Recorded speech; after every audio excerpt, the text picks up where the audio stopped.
Listen to me. If there was a wise man who would ever think of this, they would say in order to be superior to the man, you've got to be the man.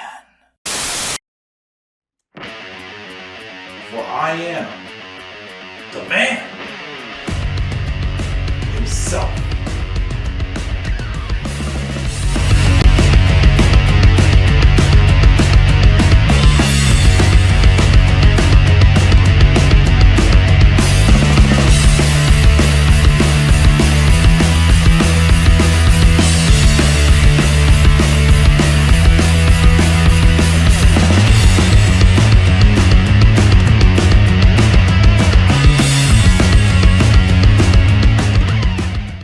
Hello all, what is going on? This is the Club of the Man 1993.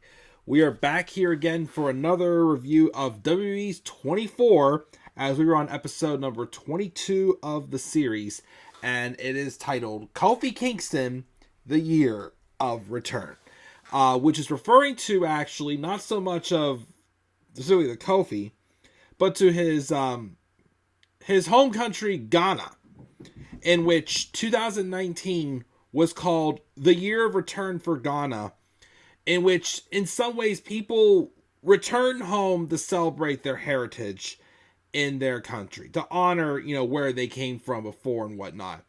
And it just happened to be the same year that Kofi Kingston got his opportunity in 11 years to win the WWE Championship that he most for sure deserved whatsoever. And he got to bring it home to Ghana and basically tell people, you can do whatever you want to do, just like I did. And again, it was very fitting, and Kofi Kingston was basically welcomed back as a hero. So we're going to just go through and recap this documentary. Like I said, it showed clips throughout the episode of Kofi in Ghana, seeing where, different people had to be sheltered and whatnot. And even, of course, how some of the negatives turn into positives. Kofi actually, of course, was born in Ghana. But then I think he moved to the United States when he was 2. And I believe he grew up in Boston, Massachusetts. And before this year, it had been 26 years, I believe Kofi said, since he was last to Ghana. Of course, he was a fan of wrestling immediately, and he knew that's what he wanted to do. And when he got older, and they had WWE Tough Enough, he actually, with the help of some friends, put together a video for him to submit to Tough Enough, hoping to get in. He did not, though, of course, and no offense, you even watch the video, and you do see it's cringe. But Kofi would go on, I believe he got a job working corporately for Staples, but, of course, he knew that he wanted to make wrestling happen for him. So, I believe it was called Chaos something wrestling or Chaotic Wrestling or something like that. Some other independent league promotion that he wrestled in for a while until he did get signed by WWE, I believe, 2 years after he started in the promotion, which is pretty cool. And at the time, that's when they had the relaunch of WWE ECW. And Kofi was on that for a bit before, I believe, he made his way over to Raw and SmackDown in 2007, I want to say. And of course, he wanted to be unique. He wanted to be different. So even though the fact he was from Ghana, his character originally was him being Jamaican. And we all know the famous segment where he was in Survivor Series with DX and a few others. Not Survivor Series. That was Bragging Rights, I believe. And, of course, he cut a promo without him talking in the Jamaican accent. And Triple H, of course, called him out for it, which was one of the best character breaks for sure. And Kofi just stuck with just the American accent after that because he was just, being him. Of course, he would get his share of runs with the tag titles, the United States Championships, the Intercontinental Championships as well. But there did kind of come to a point where, it didn't feel like he had much left to offer. Bryan was considering leaving at the time, but then, of course, what revived his career course was the New Day. And it was originally Xavier Woods' idea. And, of course, Big E was in there as well. And Kofi, who, of course, has a few years over the both of them, got picked. Well, he was like the third member that got picked. And I still, after watching this documentary, had it not been for New Day, Kofi Kingston probably would have been done like 10 years ago. In the company, at least. And, of course, they talk about how, like, they couldn't... Because originally they wanted to be just, like, angry, disgruntled people who, just weren't happy with their position in the company. But, of course, that's been kind of overdone. So Vince, of course, wanted them to be the clapping preachers, which they weren't really for, but they said, okay, it's going to get them on TV. And, of course, again, besides the fact that they were, as Kofi said, they were, like, appreciating them because of the fact that they were good talents and they were getting on TV, the fans just rejected the gimmick. But once they were allowed to start doing, just being goofy and just being themselves, and the gimmick got over, then, of course, it went on to be the huge success that it was. And, like I said, it basically made them Hall of Famers.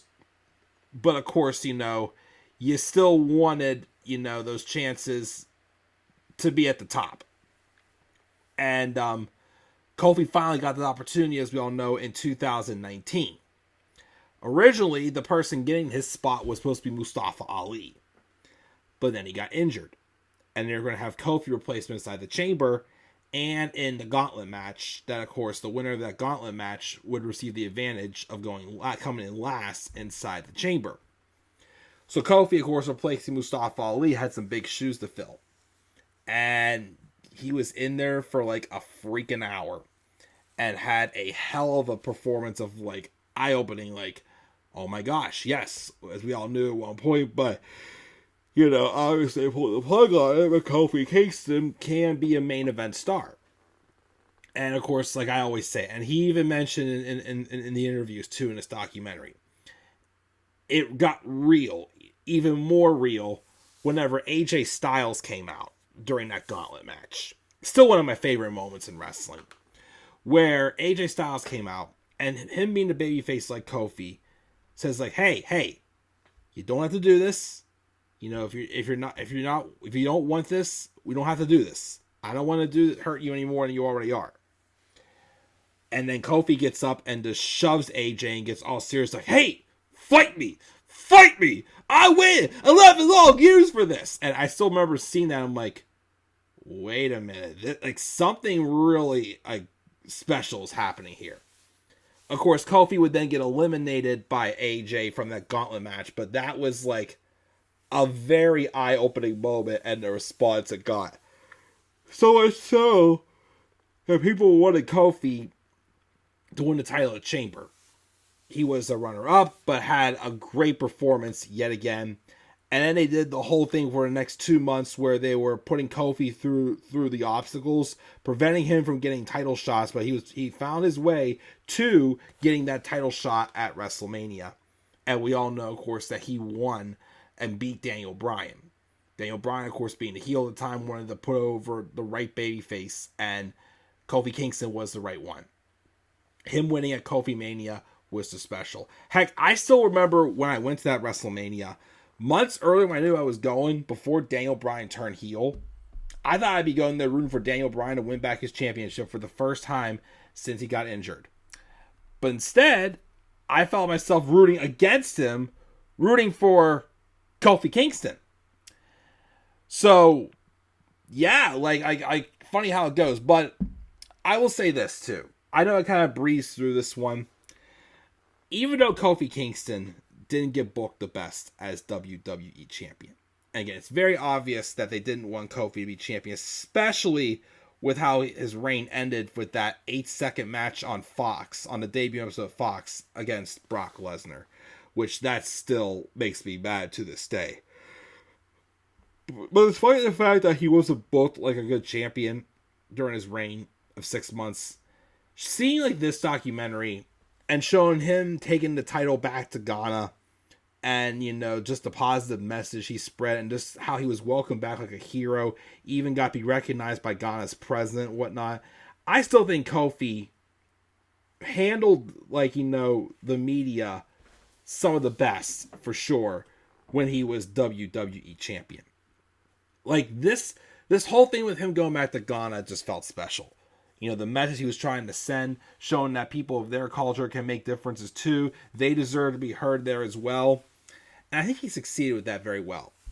Again, having the chance to go back with the year of return was just very fitting at this time. And like I said, Kofi Kingston may not have been booked the best as champion, but I think he handled the media some of the best out of all the champions I've seen in my time as a wrestling fan, for sure.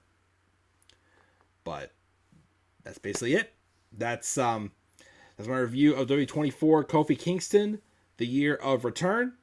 I believe we are going to get a quick breather from WrestleMania 35 storylines. I think the next one is on Trish Stratus, which is, I believe, leading up to when she originally thought she was going to retire with that SummerSlam match she had against Charlotte in Toronto. But of course, we all know that was not her last match. But we'll get to go behind the scenes with one of the best, Trish Stratus, next time. And then after that, I believe, is the WrestleMania 35 behind the scenes documentary. We'll finally be done with WrestleMania 35 topics and continue on forward. We are, again, over halfway done with this series, so we're going to keep going, and we will review all 37 episodes in the series.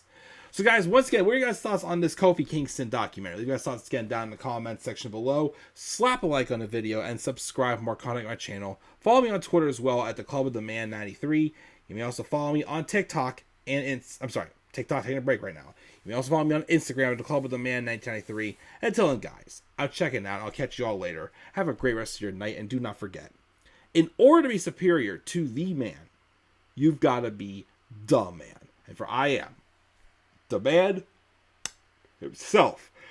And that is not just the pain, my friends. And I'm tired. That is a fact of life. Yeah!